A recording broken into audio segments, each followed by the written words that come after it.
একবার শ্রীকৃষ্ণ একটা গাছের নিচে বসে বাঁশি বাজাচ্ছিলেন। ঠিক তখনই একটা হরিণ দৌড়াতে দৌড়াতে এসে তার পেছনে লুকিয়ে পড়ে। হরিণটি ভয়ে কাঁপছিল।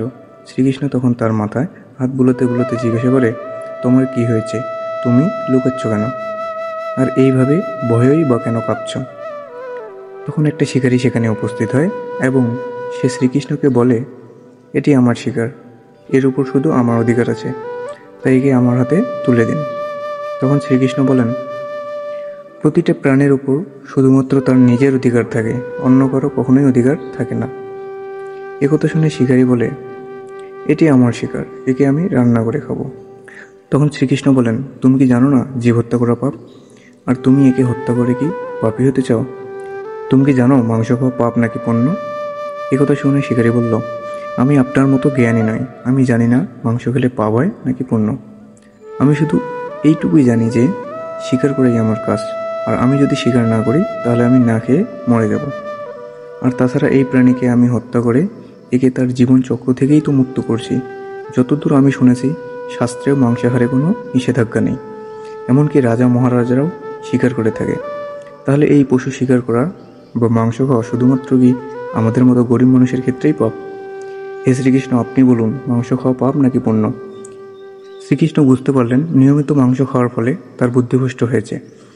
তখন তিনি ওই শিকারীকে বললেন, এসো আমি তোমাকে একটা গল্প শোনাই, সেটা শোনার পরে তুমি বিচার করো মাংস খাওয়া পাপ নাকি পুণ্য। তখন শিকারী ভাবল, ভালোই হবে, একটা গল্প শুনলে আমারও সময় কাটবে এবং গল্পটা শোনার পর এই হরিণের মাংসও আমি খেতে পারবো। শ্রীকৃষ্ণ তখন গল্প বলতে শুরু করলেন। একবার মগধে আকাল দেখা দিল, যার ফলে শস্য উৎপাদন বন্ধ হয়ে গেল। তখন রাজা খুবই চিন্তায় পড়ে গেলেন এবং ভাবলেন, শীঘ্রই এর কোনো সুরাহা না করা গেলে যে সমস্ত খাদ্যশস্য সঞ্চিত আছে তাও এক সময় শেষ হয়ে যাবে। তখন আরও বড় সমস্যা দেখা দেবে। এই সমস্যা সমাধানের জন্য রাজা তার রাজসভার সমস্ত মন্ত্রী, সামন্ত এবং পরামর্শদাতাদেরকে ডেকে পাঠালেন। তিনি তাদেরকে জিজ্ঞাসা করলেন, সব থেকে সস্তা খাদ্যদ্রব্য কী? সকলে তখন ভাবল, চাল, ডাল, আলু এই সমস্ত উৎপাদনের জন্য অনেক পরিশ্রমের দরকার হয় এবং অনেক সময়ও লাগে। তখন রাজসভায় উপস্থিত একজন সামন্ত, যার শিকার করার শখ ছিল, সে উঠে দাঁড়িয়ে বলল, রাজামশাই, সব থেকে সস্তা খাদ্যদ্রব্য হলো মাংস, কারণ এর জন্য কোনো অর্থ ব্যয় করতে হয় না এবং তা খুবই পুষ্টিকর খাবারও। সকলে তখন তাকে সমর্থন করল, কিন্তু এই কথা শোনার পরেও মগধের প্রধানমন্ত্রী চুপ করে বসেছিলেন। তখন রাজা তাকে জিজ্ঞাসা করলেন, আপনি কেন চুপ করে বসে আছেন? আপনি অন্তত কিছু বলুন, আপনার কাছে সব থেকে সস্তা খাদ্যদ্রব্য কী? প্রধানমন্ত্রী বলেন, আমার মনে হয় না সব থেকে সস্তা খাদ্যদ্রব্য মাংস, তবুও এই বিষয়ে আমি আমার মতামত কালকে জানাবো। এরপর সেই রাতে ওই প্রধানমন্ত্রী, যে সামন্ত মাংস সব থেকে সস্তা খাদ্যদ্রব্য বলেছিল, তার বাড়িতে গেল। তাকে দেখে ওই সামন্ত ভয় পেয়ে গেল এবং আসন্ন কোনো বিপদের আশঙ্কা করতে লাগলো। তখন প্রধানমন্ত্রী তাকে বললেন, আজ সন্ধ্যাবেলা মহারাজা খুব অসুস্থ হয়ে পড়েছেন। রাজবৈদ্য বলেছে, যে কোনো শক্তিশালী ব্যক্তির মাংস পাওয়া গেলে তবেই রাজা সুস্থ হতে পারবেন। আপনি যত টাকা চান আপনাকে তা দেওয়া হবে। আপনার 1,00,000 স্বর্ণমুদ্রা দেওয়া হবে। আপনি চাইলে একটা পুরো জমিদারি আপনার নামে লিখে দেওয়া হবে। তার বিনিময়ে আপনি শুধু আপনার বুকের থেকে 20 গ্রাম মাংস আমাকে কেটে নিয়ে যেতে দিন। এই কথা শুনে ওই সামন্ত ভয়ে কাঁপতে থাকলো। সে ভাবল যে যদি প্রাণই না থাকে তাহলে স্বর্ণমুদ্রা বা জমিদারি নিয়ে সে কী করবে। সঙ্গে সঙ্গে সে দৌড়ে ঘরে চলে গেল এবং 1,00,000 স্বর্ণমুদ্রা মন্ত্রীর হাতে দিয়ে বলল, মন্ত্রীমশাই, এই 1,00,000 স্বর্ণমুদ্রা আপনি আপনার 1,00,000 স্বর্ণমুদ্রার সঙ্গে যোগ করে নিন, আর এই 2,00,000 স্বর্ণমুদ্রা অন্য কাউকে দিয়ে তার মাংস নিয়ে নেন। আপনি আমাকে এখন যেতে দিন। প্রধানমন্ত্রী বললেন, সামন্তমশাই, আপনি শারীরিক দিক থেকে খুবই বলবান, তাছাড়া আপনার উচ্চতা, চেহারা রাজার সঙ্গে অনেকটা মিল আছে। তাই রাজবৈদ্য বলেছে যে আপনার মাংসই রাজাকে সুস্থ করতে পারে। তাই আমি আপনাকে আমার প্রধানমন্ত্রীর পদও দিয়ে দেব। দরকার হলে আমি আপনার সেবক হয়ে থাকব, কিন্তু আপনি আপনার হৃদয়ের মাংস আমাকে নিয়ে যেতে দিন। তখনই ওই সামন্ত তাড়াতাড়ি নিজের পোশাক ও জুতো পরে নিয়ে মন্ত্রীকে বলল, আমার যদি প্রাণই না থাকে তাহলে আমি প্রধানমন্ত্রীর পদ কেন, রাজার পদ পেয়েই বা কী করব? আপনি বরং আমাকে যেতে দিন। এই বলে সে লাফ দিয়ে ঘোড়ায় উঠে গেল। কিন্তু প্রধানমন্ত্রী ঘোড়ার দড়ি টেনে ধরে বলল, আপনার কোথাও পালানোর দরকার নেই, আপনি বরং আপনার নিজের ঘরে চলে যান।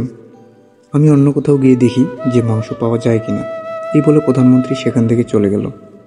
এরপর প্রধানমন্ত্রী অন্যান্য সামন্তদের বাড়িতে গেল এবং সকলের কাছেই মাংস চাইল, কিন্তু কেউই তা দিতে রাজি হলো না। তার বিনিময়ে তারা সকলেই 1 লাখ করে 5 লাখ পর্যন্ত স্বর্ণমুদ্রা প্রধানমন্ত্রীকে প্রদান করল। এইভাবে প্রধানমন্ত্রী প্রায় 1 কোটি মুদ্রা পর্যন্ত পেয়ে গেলেন। এরপর তিনি নিজের মহলে ফিরে গেলেন। পরের দিন সকাল সকাল তিনি রাজসভায় চলে গেলেন। সেখানে অন্যান্য সামন্ত উপস্থিত ছিলেন। তারা সবাই উদ্গ্রীব ছিলেন রাজার শরীর কেমন আছে তা জানার জন্য, কিন্তু কেউ কাউকে গত রাতের কথা কিছু বলে উঠতে পারছিল না। এর কিছুক্ষণ পর রাজা আসলেন এবং নিজের রাজ সিংহাসনে বসে পড়লেন। সমস্ত মন্ত্রী ও সামন্তরা দেখল যে রাজা তো একদমই সুস্থ আছে, তার তো কিছুই হয়নি। তখন সকলেই ভাবল যে প্রধানমন্ত্রী নিশ্চয় তাদের মিথ্যে কথা বলেছে, কিন্তু তারা কেউই সেই কথাটা মুখে বলে উঠতে পারছিল না। ঠিক সেই সময় প্রধানমন্ত্রী রাজার সামনে 1 কোটি স্বর্ণমুদ্রা রেখে দিল। তখন রাজা বলল, এই স্বর্ণমুদ্রা কিসের জন্য এবং এত স্বর্ণমুদ্রা আপনি কোথা থেকে পেলেন? এর উত্তরে প্রধানমন্ত্রী বললেন, 20 গ্রাম মাংসের জন্য আমি চারিদিকে ঘুরে বেরোলাম, কিন্তু সেই গ্রাম মাংস আমি কোথাও পেলাম না। এই মাংসের বদলে সমস্ত সামন্তরা এই স্বর্ণমুদ্রা আমাকে দিয়েছে। এবার আপনি বলুন, মাংস দামি না সস্তা? রাজা সব কিছু বুঝতে পারলেন। তিনি তার রাজ্যের শ্রমিকদের আরও কঠোর পরিশ্রম করে পুষ্টিকর খাদ্য উৎপাদন করতে বললেন এবং নিজের শস্য ভাণ্ডার থেকে তাদেরকে শস্য প্রদান করলেন। ওই 1 কোটি স্বর্ণমুদ্রা থেকে কিছু অর্থ তিনি শস্য উৎপাদনের জন্য ও সেচ ব্যবস্থার উন্নতিকল্পে ব্যয় করলেন এবং বাকি অর্থ প্রজাদের কল্যাণের জন্য তিনি প্রদান করলেন। কিছুকালের মধ্যেই খুব ভালো শস্য উৎপাদন হলো, প্রজারা পুষ্টিকর খাদ্য পেল। এর কিছুদিনের মধ্যেই আবহাওয়ার পরিবর্তন ঘটল এবং আকাল দূর হলো, ফলে প্রজাদের অবস্থার উন্নতি ঘটল। এই গল্প শোনার পর শিকারী বুঝতে পারল যে শিকার করা মোটেও ভালো নয়। কারো জীবন নেওয়ার মধ্যে কোনো মহত্ব নেই, বরং জীবন প্রদান করাই হলো মহত্বের। প্রতিটা প্রাণীর কাছেই তার জীবন অধিক প্রিয়।